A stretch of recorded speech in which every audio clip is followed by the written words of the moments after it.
Medieval India, page number 194. Mughal-Persian relations, the last phase. The setback of the Balkh led to a revival of Uzbek hostility in the Kabul region and Afghan tribal unrest in the Khyber Ghazni area, and emboldened the Persians to attack and conquer Qandhar in 1649. This was a big blow to Shah Jahan's pride, and he launched three major campaigns. One by one,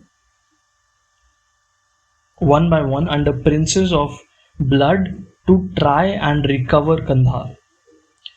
The first attack was launched by Aurangzeb, the hero of Balkh, with an army of 50,000. Though the Mughals defeated the Persian outside the fort, they could not conquer it in the face of determined Persian opposition. The second attempt, led by Aurangzeb 3 years later, also failed. Most grandiloquent effort was made the following year, 1653, under Dara, the favorite son of Shah Jahan. Dara had made many boastful claims, but he was unable to starve the fort into surrender with the help of his large army. And an attempt at capturing it with the help of two of the biggest guns in the empire, which had been towed to Qandhar, was also of no avail. The failure of Mughals at Qandhar did not reflect the weakness of the Mughal artillery, as has been reasserted by some historians. It rather showed the inherent strength of Qandhar fort if held by a determined commander, and the ineffectiveness of medieval artillery against strong forts. This was also the Mughal experience in Deccan. It may, however, be argued that Shah Jahan's attachment to Qandhar was more sentimental than realistic.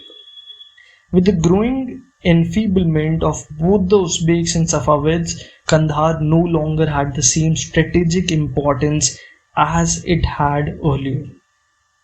It was not so much the loss of Qandhar as the failure of the repeated Mughal efforts which affected the Mughal prestige.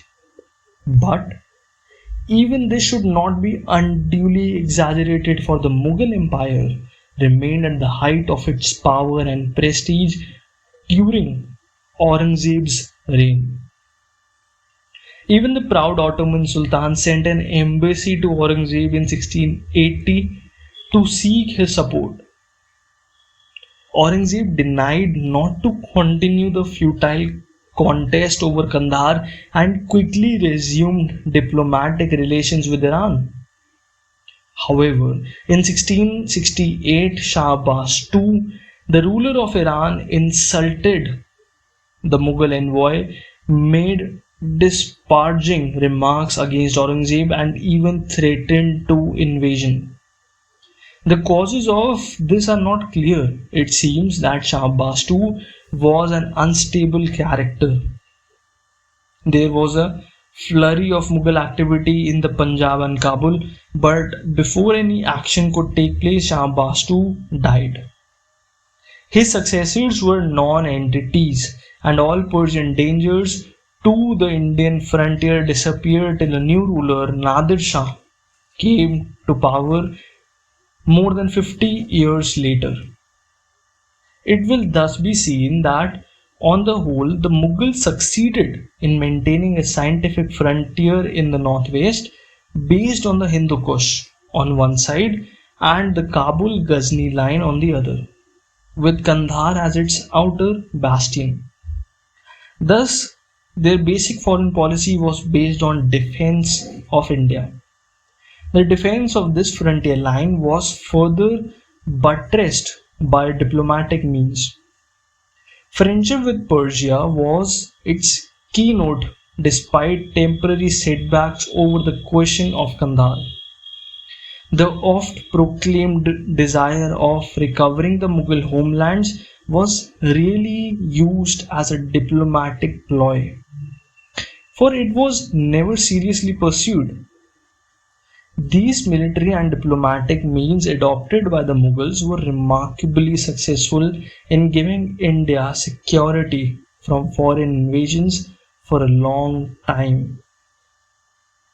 Secondly, the Mughals insisted on relations of equality with leading Asian nations of the time, both with the Safavids, who claimed a special position by virtue of their relationship with the Prophet, and with the Ottoman sultans, who had assumed the title of Padshan-i-Islam and claimed to be the successor of Caliph of Baghdad. Thirdly, the Mughals used their foreign policy to promote India's commercial interests. Kabul and Qandhar were the twin gateways of India's trade to Central Asia. The economic importance of this trade for the Mughal Empire has yet to be fully assessed. Thank you everyone for tuning in. In the next part, we'll start with growth of administration, the Mansabdari system, and the Mughal army. Thank you for tuning in. All the best for exams. Do share and subscribe to the channel and keep supporting us. Thank you.